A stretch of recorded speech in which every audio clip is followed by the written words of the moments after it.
Welcome back to another episode on the Oak and Rock Fatherhood YouTube channel. I am your host, Zachary Small, joined by co-host Anthony Miglerino, and today we are very fortunate to have a special guest, Miss Lelia Schott.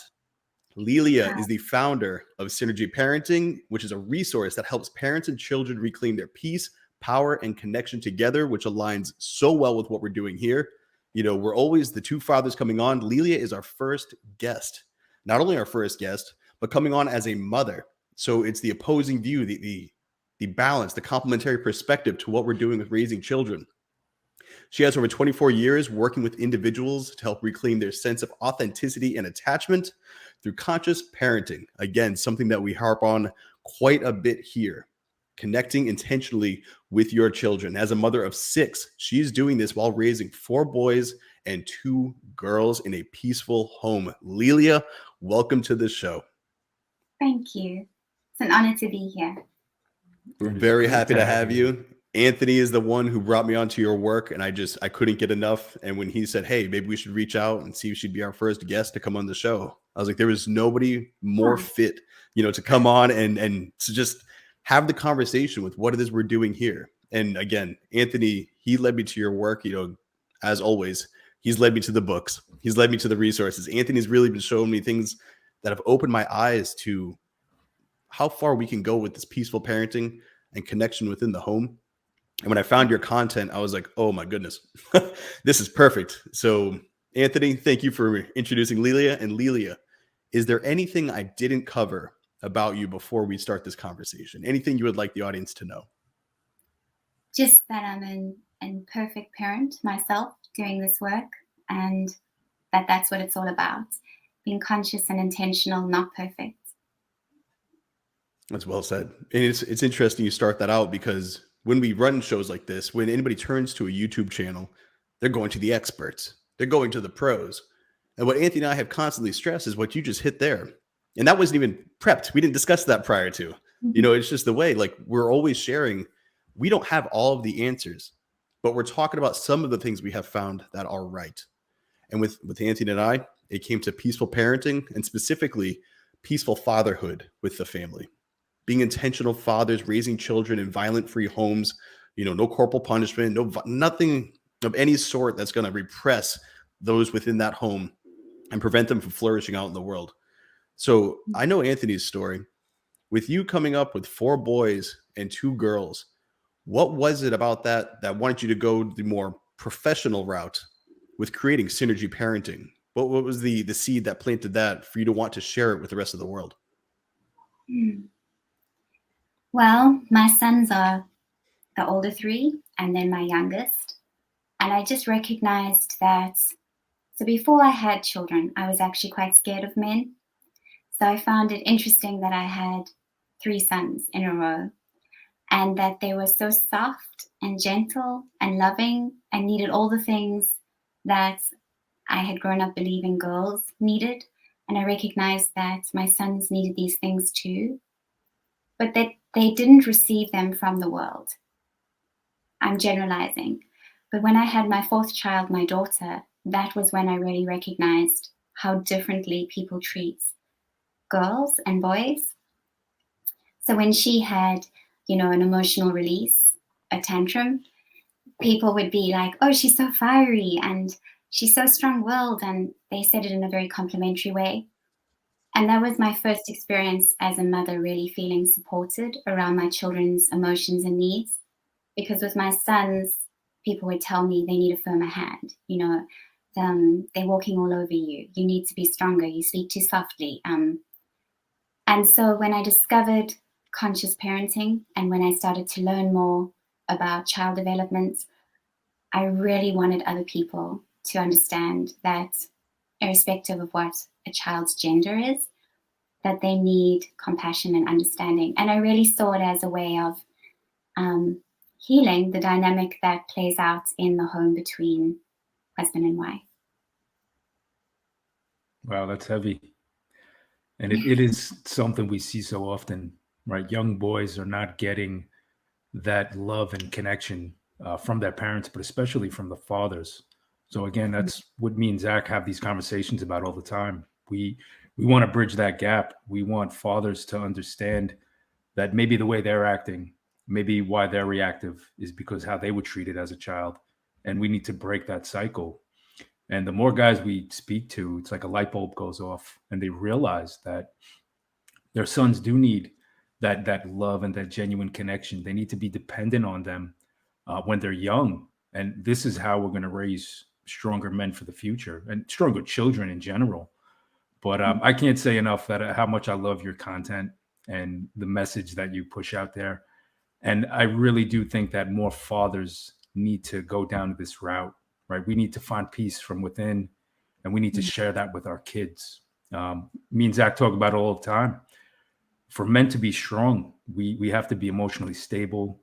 We have to be in touch with who we are. We have to be at peace from within, and we can't be reactive and push any of that hurt and pain onto our kids. That's not what men do. That's not what leaders do.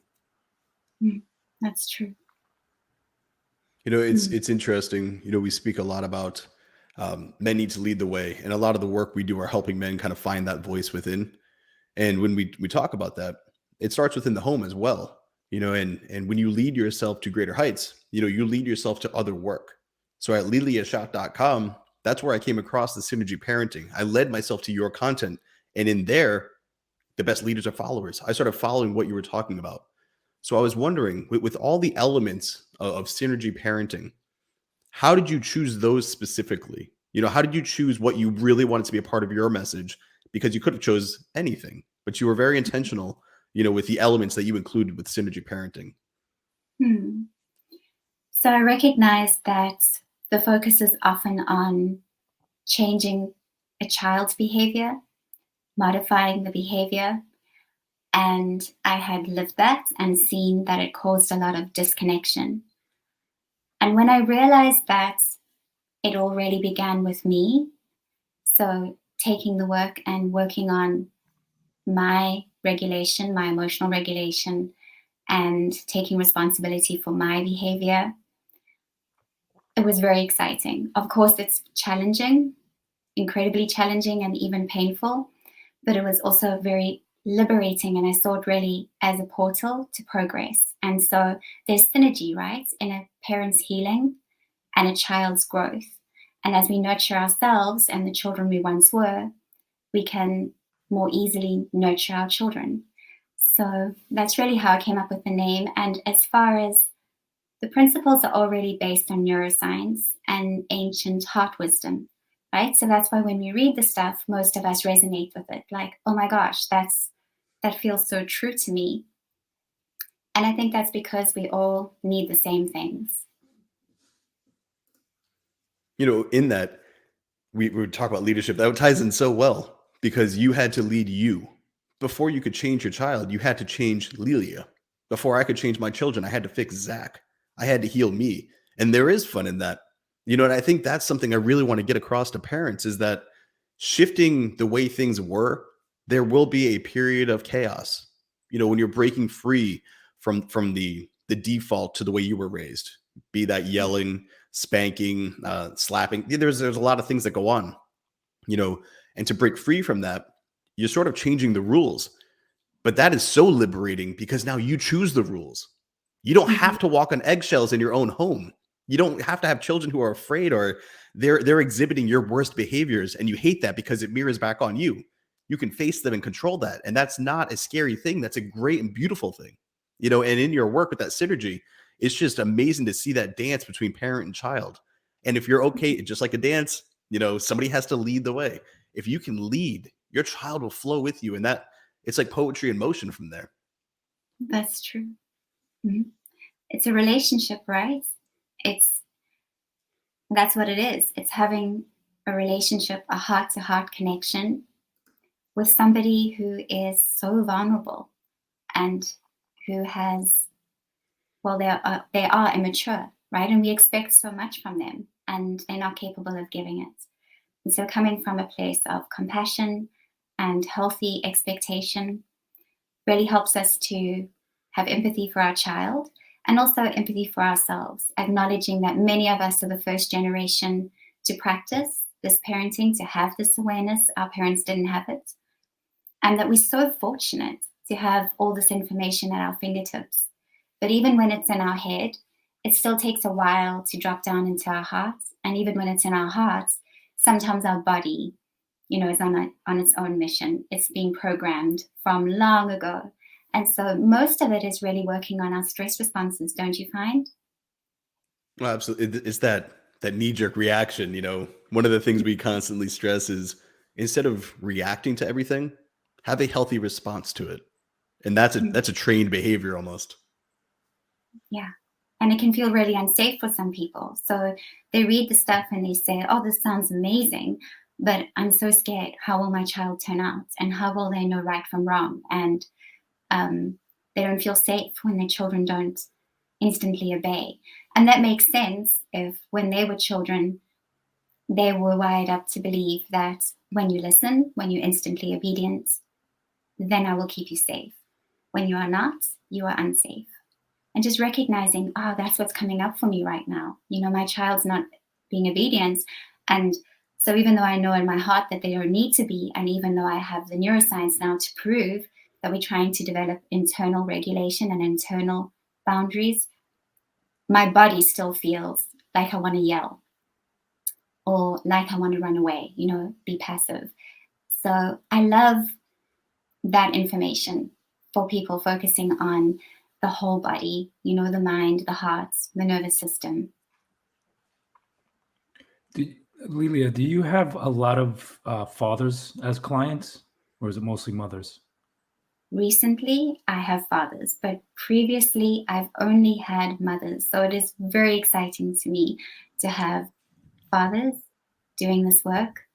And I guess it feels exciting because it's also very healing for me and reassuring for me to know that men are taking up this responsibility, taking responsibility for healing their parts, and knowing, coming from a long line of men that struggled with their anger and having 4 sons, I think each time a man rises up and decides that it is strong to be a peaceful leader, then they give other men permission to do the same thing.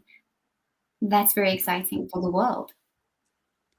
Yeah, definitely a peaceful leader in the home, right? That, to me, that's critical. I mean, we talk to a lot of men, and I try to break it down to principles, right? Like we wouldn't hit anybody else in our family. We wouldn't hit a stranger, but why are we accepting that we can hit kids? And sometimes it works, right? Sometimes it's effective and men get it. But we get a lot of pushback because sometimes fathers think that if they're not strict, if they're not restrictive, that their kids will be weak, that their kids will run the house. And what you were saying before, as men, as fathers, I really think we need to be able to empathize. And that's something that seems very difficult for men to do, right? We always have to put on this mask or this persona that we can't be weak, or we can't make mistakes, or we can't make errors. And I see that transition down to our kids. So whenever they make a mistake, or whenever they misbehave, we create all these conditions based on those behaviors. And we create a child who is void of love and connection because they just want to be accepted. So it's a real difficult roadblock with a lot of the men we speak to. With the new men and fathers that you're coaching, is there anything in particular that has helped you to maybe get through that process quicker or more effective? I love inner child healing, and I think that is very effective. So for a man to remember how he felt, honestly, remember how he felt in those moments, powerless, vulnerable, scared, it's painful work, right? And it can be fairly traumatic. So a man or woman, for that matter, need to make the choice that they feel strong enough to go there. But for the men that I'm working with who are choosing to do this, they're ready, right? It's like the missing piece. They typically understand conscious parenting, but they don't understand why they still have that default pattern of wanting to overpower. And typically what comes out for many is that at some stage in their life, it served them to believe that they were being hit or hurt for their own good. And that's very deep, right? It's part of the nervous system. And so learning how to rewire it to feel safe with connection and trusting that that's enough, that you can have influence, lasting influence with a child or with anybody else based on trust, that you don't need to have control. Because really what's under the control for many of the dads that I work with is just anxiety. Yeah, fear. That's exactly where I was going to go with it. The fear, the fear of if I lose control, this will happen. They won't respect. If they are afraid of losing that little world, which they've lived in for so long. And no matter how dark it is, it's the world they know. And they are afraid, to let that go. Because when you stop hugging that thing, it's, well, what are you now? You don't want to be weak because you were told you were weak for so long. And now you finally are a strong, hard man. And then you're realizing it goes against everything you're trying to build.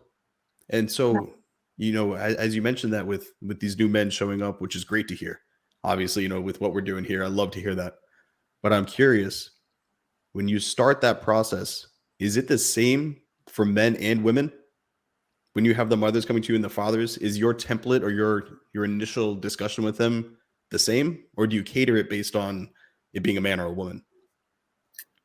I think I would love some insights in that area because I've only been coaching men for about 6 months. Previously, it would be only if he was alongside his wife, right? And usually they would be more quiet and I could just tell they weren't always agreeing with everything. So having men actually coming forward on their own now, I am wondering whether I need to adjust it because what's coming up is that it is definitely a lot scarier for men to be vulnerable, to admit that they have faults or weakness or areas that they need to work on. Whereas I'm generalizing, but typically women feel less intimidated about admitting that, right? So, but typically, yes, we as young children have the same needs. I believe the same needs to feel authentic, to be who we truly are, and to feel securely attached to our caregivers. What is So, your perspective? I would love to know from two men. Do you feel that the needs are different? So I would say the path to get to the needs being met are different, but those needs that have to be met, those issues are the same. Getting over that fear, letting go of that past, that's the same. But you have to kind of take two different paths. Like you said, with women, it's almost more acceptable to take the emotions route, and I understand how you feel. And then it's to the man, it's much more different. It's I understand what you're afraid of. I understand your concern. And even though we're not using the word feeling, when I work with men, it's I get what your fear is. You are afraid that if you take the gloves off, if you actually have to face those things that you were running from, it's going to break you. You're not strong. You're afraid of not being strong enough. You're afraid of not being prepared. You're afraid of losing the discipline. You're afraid of letting your family down. There's so much inside you that's so tight and balled up that you're just a walking ball of anxiety. Where the women that I've worked with, it's more, how can your feelings, the things that you're going through, how can we just address those? And then how can we find a resolution there? And it's like I said, it's the same issue on the inside of that egg, but the way you crack it is different. And with men, one of the approaches Anthony and I have taken, is we share our stories. You can still lift weights, you can still lead your family. You can be a dominant man without being a domineering man. You can have those who are in your family follow you by inspiration and not fear. They follow you because they want to support you and they believe you have what's best for them, as opposed to they follow you because they're afraid of what happens if they get out of the line. Those are two very different things. And that's the message we really try to not just espouse, but embody. Yes, I love that. And recognizing that men were often shamed, this again is a big generalization, but were often shamed for crying and for being sad, for being vulnerable, whereas women typically were shamed for being angry, right? Or for not being kind, for not. So yes, there are some very socially worldwide stereotypical issues that come up. But I love that when we discover what the emotion is. So instead of seeing the emotion as the problem, we see emotions as trying to solve the problem. I love emotion-focused therapy, where parents, or anyone for that matter, can see what belief have I attached to this emotion. So very often what comes up is when I feel sad, it means I'm weak. That's a limiting belief. Or when I'm angry, it means I'm not a good person. Again, a limiting belief. So helping people to feel safe with all emotions. So we say all feelings are allowed, but not all behavior. I feel that this can be very empowering for people when they start to tolerate their emotions in their body at the same time as tolerating the emotions in their children's body. This can help us to emotionally regulate and co-regulate, right? Which is a need we never outgrow. Yeah, definitely. I see this often when fathers are very strict, when they react to behaviors right away. The child attaches to that behavior, right? They see themselves as bad. And that's when the shame based environment builds up. So instead of um, right off the top addressing the behavior, I tell a lot of fathers, you have to connect first. You have to get to that child's level and you have to make them feel safe and comfortable. And then if there's a behavior issue, you can address it later, but it's not going to be effective if there's no trust, right? If you don't have that connection. So many times we see this though, and we, often when you are strict or you're hitting your kids, you're spanking, you're punishing, there's a moment where things just get worse and worse and it builds up because it's not effective because you're really not solving any problems. So in order to get back to the root of it, again, we have to look at our behavior and we have to say what we're doing, is this really helping our kids? Are we really being that leader? Are we showing them what mental fortitude and emotional stability looks like? Or are we acting immature? Are we acting like a child? And that's once you turn that switch, you see a big difference in how fathers interact with their kids. But again, just to hit on the point, so many men think that if you give your kid a little bit, they're gonna be out of control if they ease up a little bit.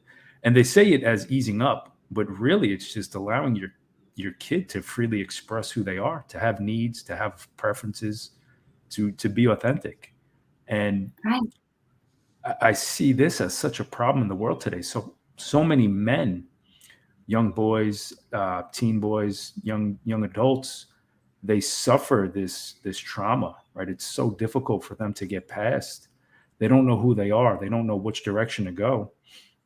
Because in childhood, when they were dependent on their father, they were never allowed to truly be free, to really express what was going on.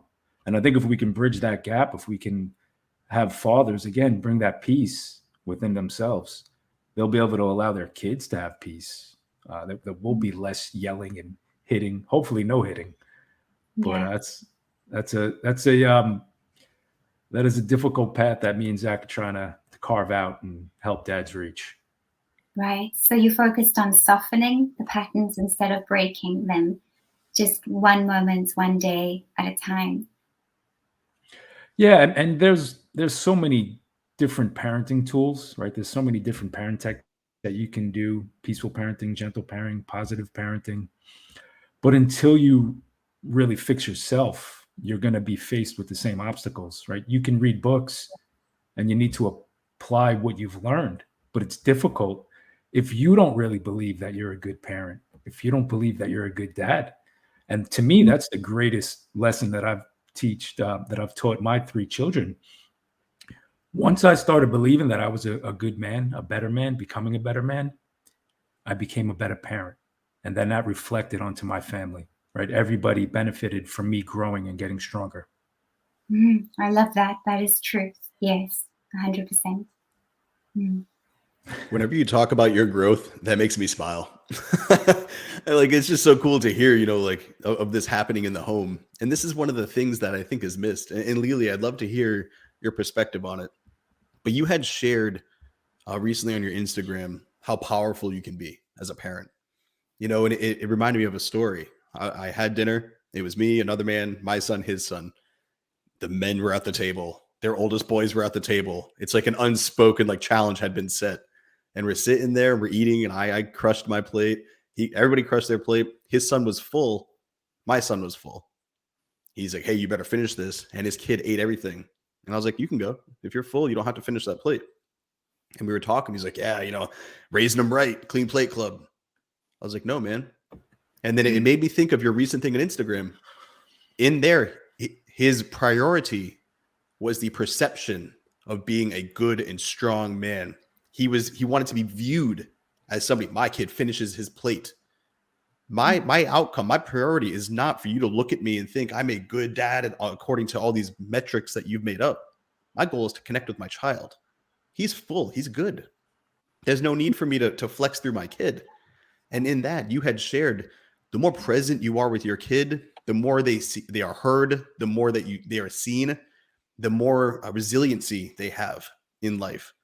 And I saw my son knew I was watching him, and I'm not going to use him as a prop or a pawn. And where I think the man I was sitting with, his son didn't get that. He had to hit a benchmark for dad to be proud. And I was wondering, when you talk about the priorities with the children, do you have it ranked in any way? Or is there a certain, go-to you have with like, here, the goal is this. The goal is to truly connect with your kid and not to be seen as connected with your kid. Nice smiles on Facebook. That's not the goal. The goal is to actually be happy in the home. So do you have a benchmark or priority list that you have with parents and their children? Mm-hmm. Well, for me, the opinion of my children matters more than the opinion of anyone else. And I think that's such a big shift, right? So when we in our ego, we care about how other people perceive us as a parent, and we care about how they perceive our children. And I understand that, that's how we've all been conditioned. But there is such liberation in focusing on how do I feel about my parenting and how does my child feel, and focusing on attachment and authenticity. Those two A's, I talk about them all the time. They from Dr. Gabor Mate. And those two needs, so the first one is to avoid pain. The second need we have is for attachment. And the third one is for authenticity, right? The freedom to say how we feel and say what we need. But very often these two are used up against one another. So for me, that is a real priority that I notice when I may be defaulting to that pattern of saying, if you want to be close to me, if you want to be attached to me, then you need to let go of being who you really are right now, right? You're too much for me. Or when I'm saying that I want my child to be so much their own person that I'm not focusing on being connected and attached to myself. So we notice how we pivot, right? And I think just having an awareness that this is human. We often become very punitive. We overparent when we feel fearful, when we don't have tools, or we underparent when we are afraid of conflict or we're feeling too exhausted to hold that boundary. So finding a place where we feel empowered, and that's one of my priorities, is making sure that my children feel empowered. So to answer your question, it's focusing on internal government, right? How can I model for my child how to govern themselves from the inside out? So the first place is I need to model that. I need to be constantly modeling how I emotionally regulate and how I'm true to myself and true to my values, our family values. And the second one is trusting that my child will learn to do the same, that I don't need to shove it into them, that if they tell me their plate is full, that's really them saying, I trust my body and I'm still connected to my body. I can tell that I'm full. And do you notice how we take that out? As not you, but as society, we really we don't trust kids at all. And so it's no wonder that we spend so much of our adult life learning how to trust ourselves again. No, I was just going to say how it immediately bleeds into a lot of the things we see and a lot of the issues we see. It goes back to childhood. Always. You weren't even allowed to decide when you were full. You had to be told that. So as an adult, I don't know if I'm full. I don't know if I'm good. I've got to turn to somebody. Somebody tell me if I'm good enough. Somebody tell me if I'm right. And that just strips them of that authentic sense of self, because their self is reliant upon the approval of somebody else, or the validation from someone else. And you can't be the person others want you to be. You have to be who you are. That's the only way to find contentment. You know, like your puzzle piece, it'll never fit into life. It'll never fit into your life until you know where the edges are, and you don't know what that is because it's changing. My mom wants me to be this. My dad wants me to be this. My friends want that. Social media wants this. So you're always changing.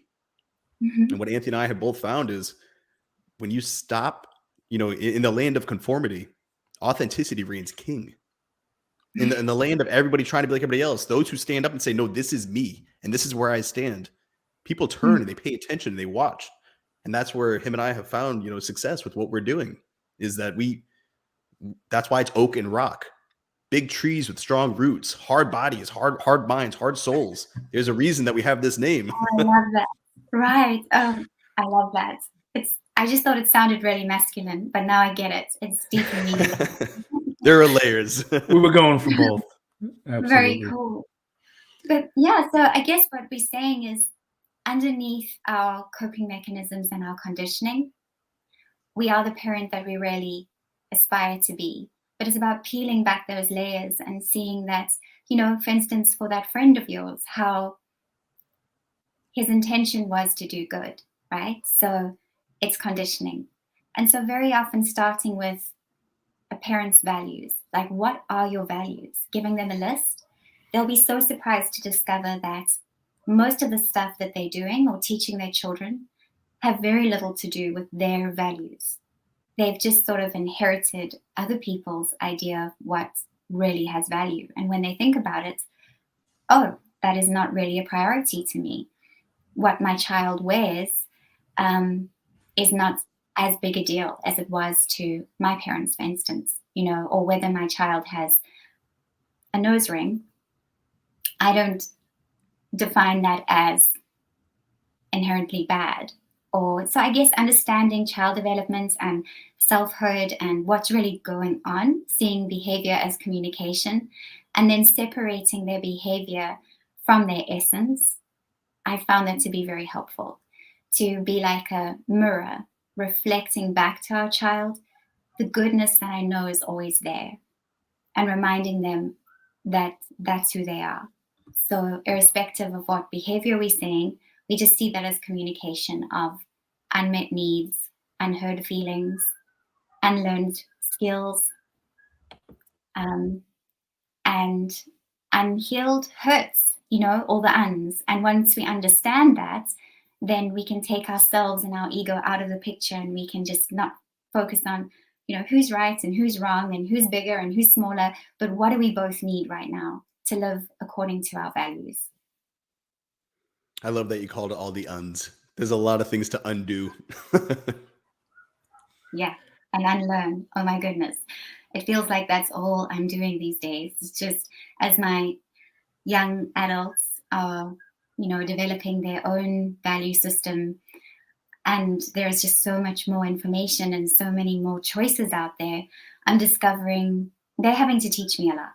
You know, like, Mom, this is actually what you just said is not politically correct, and these are the facts. And just being open to learning and unlearning things that used to serve me and no longer do. And I think that's also what's so beautiful about having children is we don't grow up in the same time, you know, as them. So when we try and impose not our values, I think that's beautiful to pass on our values, but our conditioning, when we try and impose that on them, it never works because our kids are not growing up in the same world that we did. Aware of that. Right? We can't impose our will on them to be how we would like them to be. We should, I mean, it makes perfect sense to me, everything that you've just said. We should be encouraging our kids to be authentic, to be who they are. You know, and I see so many parents where they say, you know, my feelings are really important, right? I need you to listen to me. I need you to understand what I'm saying. But then on the flip side, they say, but I don't care what you're going through right now. So we can't be that hypocrite. We can't tell our kids that relationships that we're building with them, it's important for just one person to get their needs met or one person to be heard, and never reciprocate that with them. And that goes back to a child who's they're not going to know what healthy relationships look like. But Right. I wanted to ask you, so now that you're working with fathers, and when do you think that this gentle parenting, peaceful parenting movement is going to continue to grow at tremendous speed because we're getting fathers involved for the first time, probably in centuries or ever? Now that you have the family unit coming together, how impactful do you think that is? How important is that for a child's healthy development? So powerful. I mean, let's face it, we know that in many arenas, men still lead, right?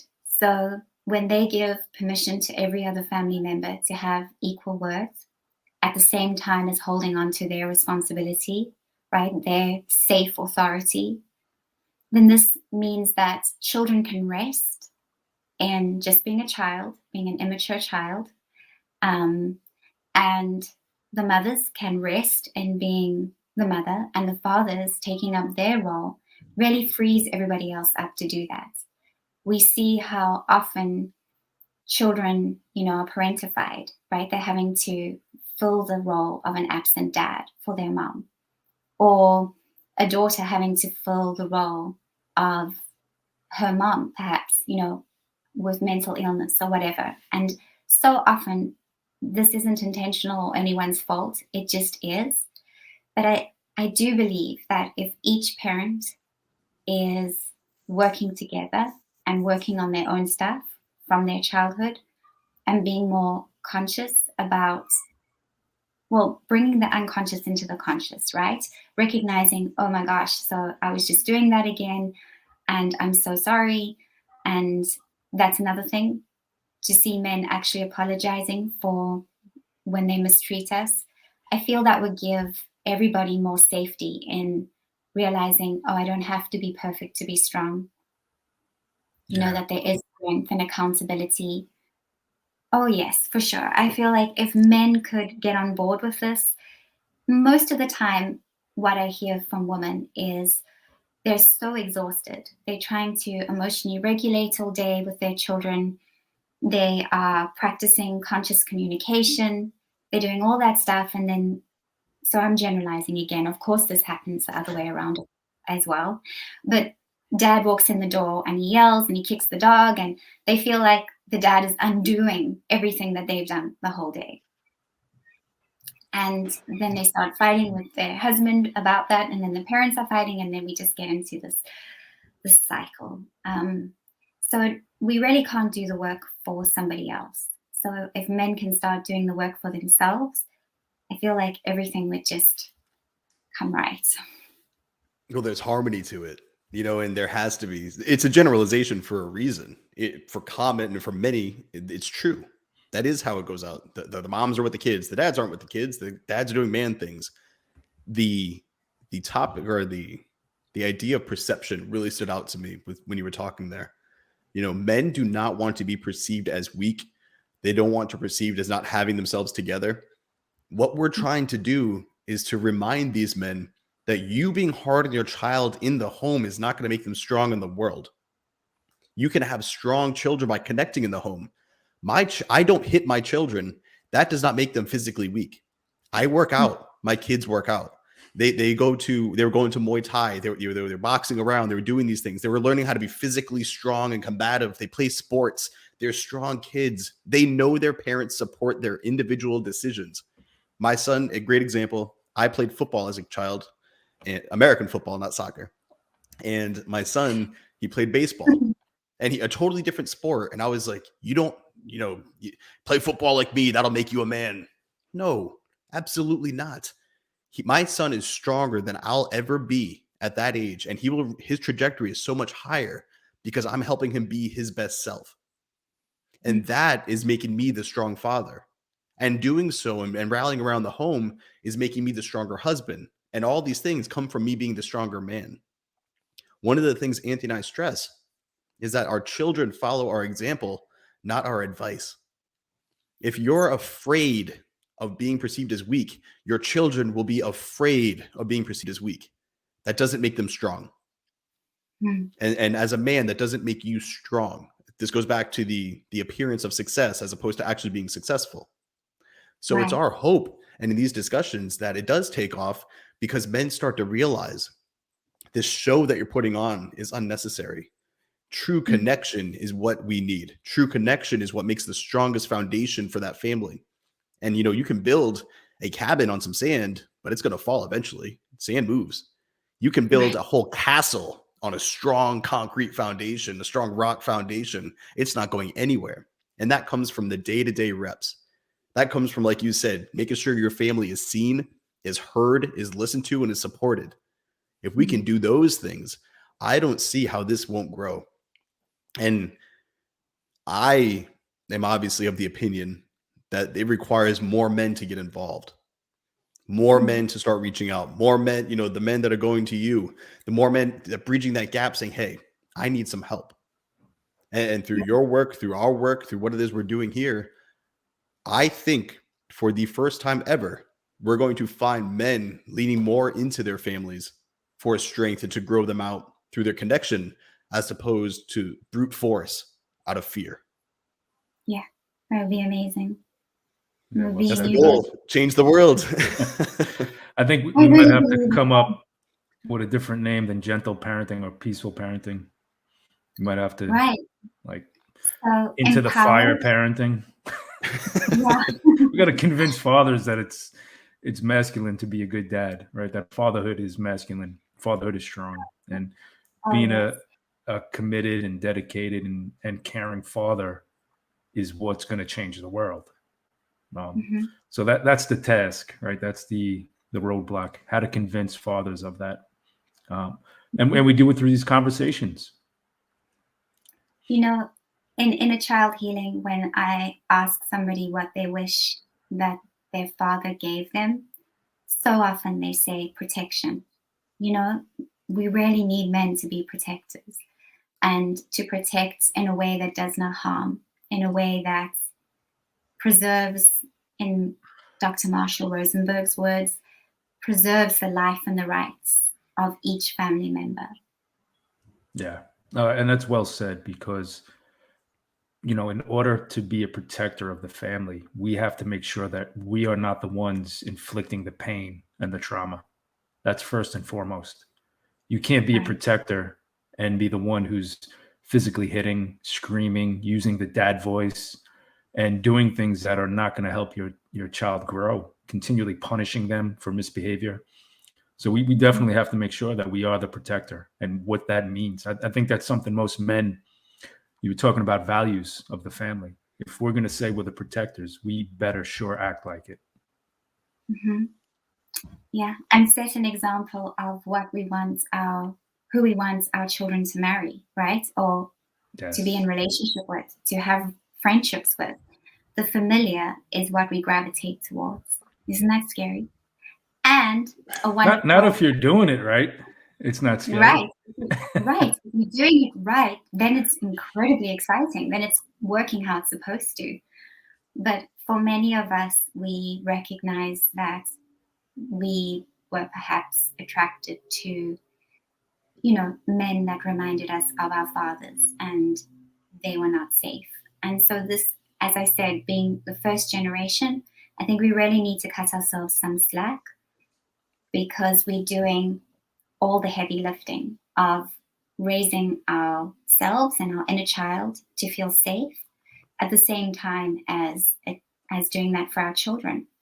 And my hope, and what I can imagine will be true, is that this will all be much easier for our children, that they will just be focusing less on healing themselves and more on creating an environment for their children to flourish.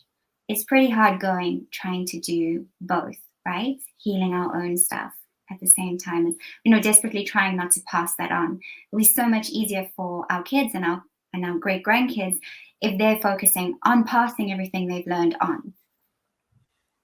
Yeah. Well, it's math, you know.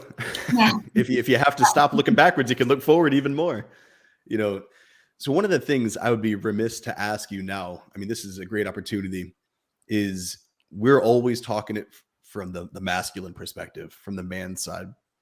I would love to hear, how could husbands who are looking to start on this path, and maybe they're looking to support their wives or offer something more to their wives, you know, with all the women you've worked with who've had husbands and maybe they're trying to get him on board or something, how can fathers and husbands best help their counterpart?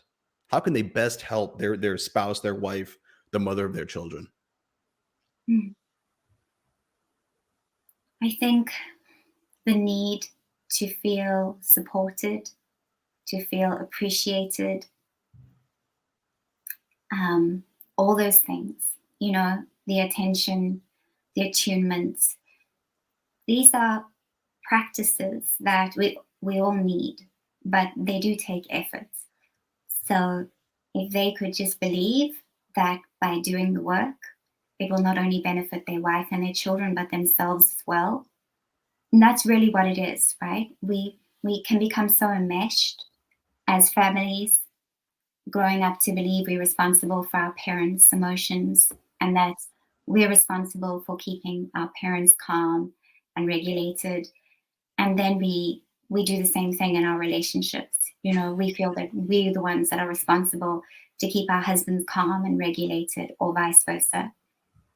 If What would be most helpful is if a man could say, I'm strong enough to be vulnerable, and I will do this work with you, alongside you, not perfectly, but intentionally. I will take responsibility for what I bring to the family, and that will free, as I said previously, the mom up to do her bits, so that we're not always trying to do the work for one another, right? Because that never works. It's well No, said. absolutely. Very well said, Yeah. yes. There's no greater weakness than a false strength. And I think men need to understand that. And what you said that stuck out to me was they need to do the work. And we say that all the time. Men need to do the work. If the goal is to be a good husband, to be a good father, to create a strong family unit, it's going to take work. You're going to have to find out what your weakness is. You're going to have to find out where your blind spots are, and you have to address them. You have to go and conquer them, right? You have to break the chains that are holding you down. And to me, it's still, like everything you've explained today, it's so clear, but it's amazing to me how so many people just glaze over it and they don't understand it, or they don't want to understand it. So I don't know if it's the generational trauma that's been passed down, or it's a societal impact of like men not having to be vulnerable. So to me, it's going to be a tough path either way, but it doesn't mean that we don't keep fighting for it. Right. I think it's definitely trauma. One of the most common things I hear from people in countries from all over the world is, it's just my culture. And if it's everybody's culture, then it's not culture, right? It's trauma, especially when it's just normalized abuse. Yeah. Yeah. I mean, in the United States, there's still 80% of parents spank their kids. So how are we going to raise healthy and assertive and confident children if they're 80% of the children in this country are experiencing pain and the fear of threats, or the threat of fear in their childhood every day? It's going to be a tough task. Right. In the name of love, we can see how that line gets really blurred. Is it love? Yeah. Is it Yeah. No violence? wonder they grow up and there's divorce everywhere. There's dysfunction. There's a lot of pain from that childhood. And again, I think the more we can raise awareness, the more we can have these difficult conversations with other men. And we tell them, hey, you want to be a tough man, you want to be strong. Let's have a conversation about parenting. Let's see where you're at. Let's see if you're mentally capable of talking about not hating your kid and stop screaming at them. It's a tough conversation, but I will say that most men that we have those conversations with, they hear what we're saying, right? They soak up a lot of the wisdom. That's exciting. And I see it in the younger generation as well. I'm not on TikTok, but my kids are constantly showing me all the TikTok videos by younger people talking about this, about how corporal punishment is harmful. And that is exciting. I think it's really there's a ripple effect already. You know, and a lot of it's really easy. You know, the fixes. It's things we're not even thinking of. And again, props to Anthony. When you were talking earlier about turning to your children for their opinion of you, you know, I was talking to him, I was like, look, I'm trying my best. What am I not thinking of? Who am I not asking? What am I not looking to being a good dad? He's like, well, have you ever asked your kids how you're doing? I was like, oh man, I'd never just asked them. I'd never just asked that simple question, like, hey guys, is there anything I could do for you that I wasn't doing? And that was a while ago. And now I ask them just at random, hey bud, you know, hey little lady, is there anything I can help you with? Anything I'm not doing? Any way I could be better? And they'll tell me. And a lot of times I get a big hug and they just run away and it's happy-go-lucky. But we have men who, you'll read books about money, you'll read books about fitness, you'll read books about everything except parenting. Parenting is not that's taboo. Parenting, that's not something that should be put in a category where it's off limits to discussion. Read about it. It's the greatest role we'll play in the life of another. The single greatest role we will play in the life of another human being is not spouse, it's parent. Spouse is close. You're tying your lives together. But parent, that's where you make that lifelong impact for as we're saying, it ripples forever. So if you can do that right, you can set them up for, again, such a trajectory that'll go to heights you don't even know as a parent, which is the goal. I want both my children to be better than myself. I want them to see and do things I never even knew were possible. But that's only if I take the time to treat father, you know, that title as something important and worth investing in. And that's exactly what I'm striving to do. And through your work, I see that's what you're striving to help others do.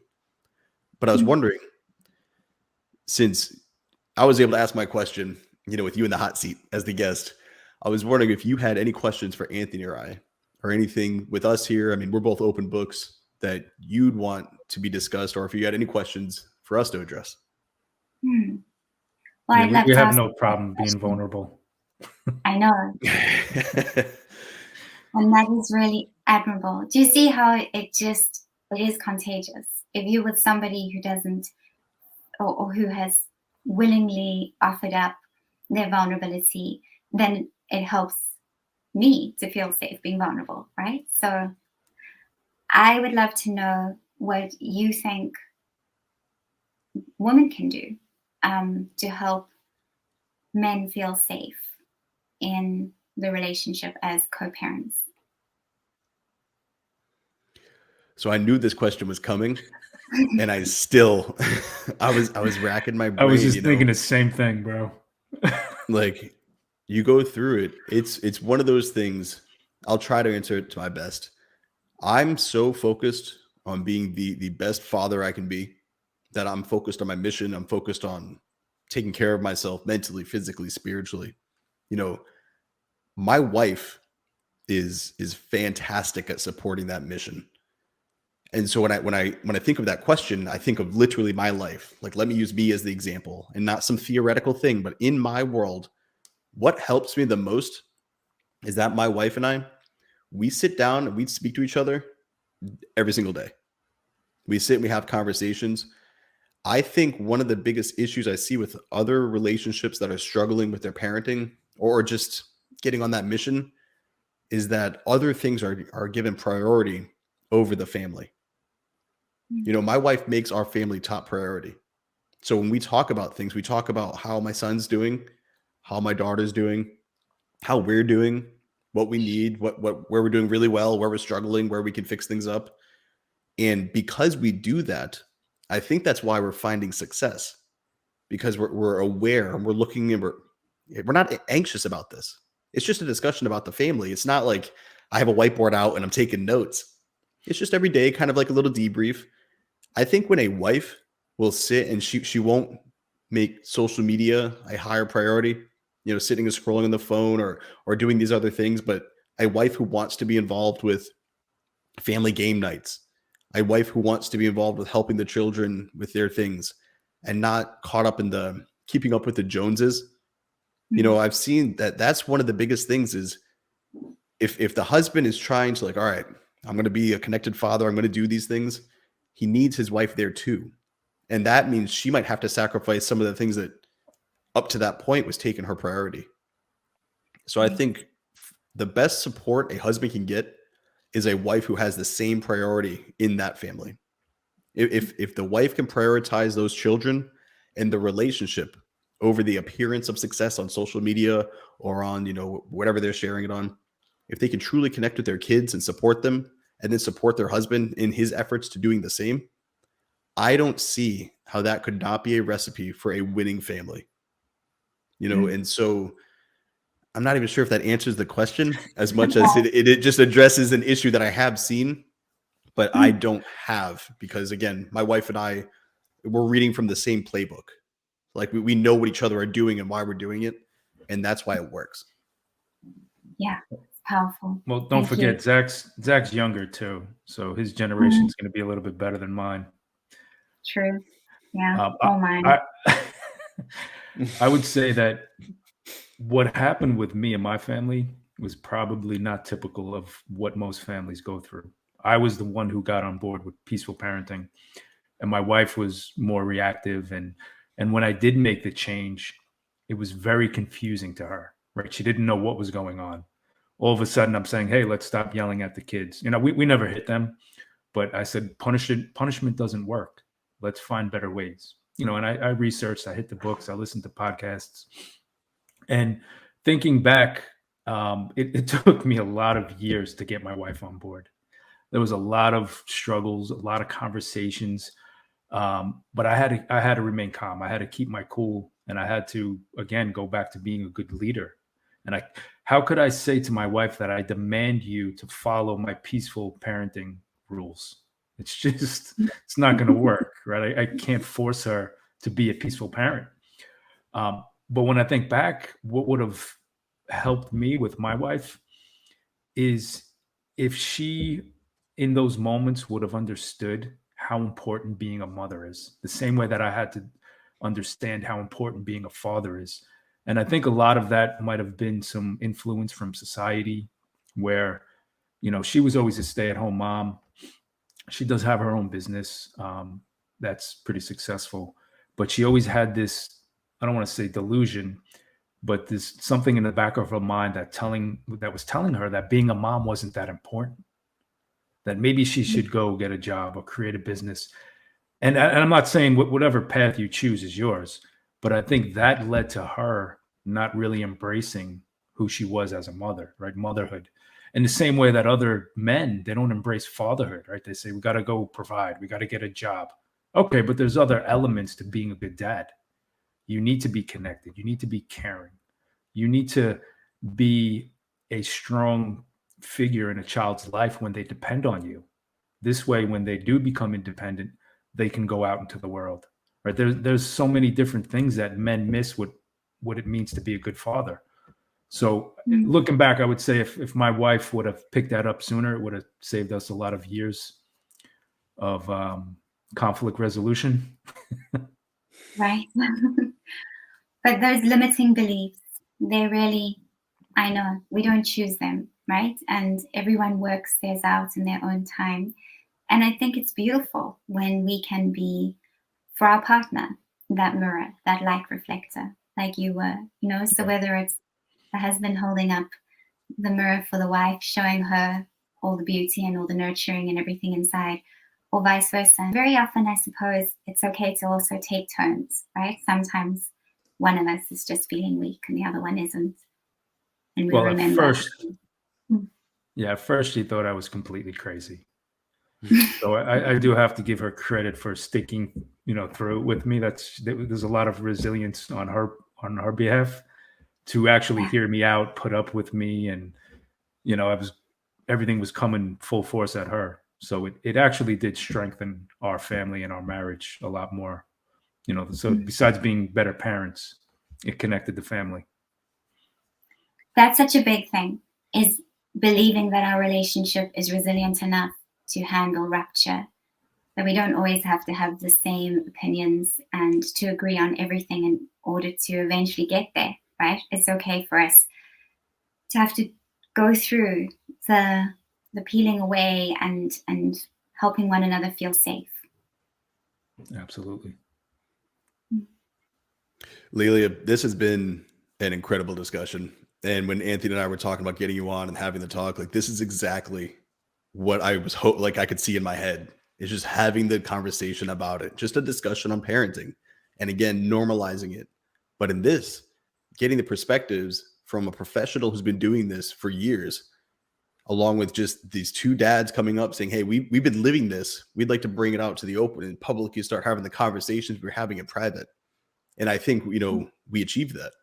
So I want to thank you so much for coming on the Oak and Rock Fatherhood channel. I want to thank you just for entertaining the discussion. And when we reached out, not just blowing us off as two bearded dudes who didn't really know what we were talking about. I think we showed, there's a lot to be said and a lot to be had and gained from both sides coming together. There are peaceful mothers, there are peaceful fathers, but the goal is peaceful families. And there's no division there. We all have the same goal of connection and unity. So I just wanted to thank you very much for coming on. And I know we have synergy.parenting at Instagram. We have leliaschott.com. Is there anything else you have coming out or anything else you'd like our viewers to be aware of if they wanted to find you or your work? Thank you for asking. They can wait for my book. That's been 10 years in the making. Well, we'll be first in line.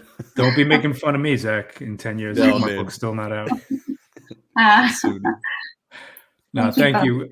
Yeah, I appreciate your time today. And I do want to say that as pleasing as your voice is, your message is very powerful. Thank you. So I appreciate you coming on. Thank you both. It's been an honor. All right, this has been a great discussion. For everybody that tuned in and enjoyed it, you can find links to all of Lelia's content below. Make sure you've liked and subscribed. This has been another episode on the Oak and Rock Fatherhood channel. Stay well.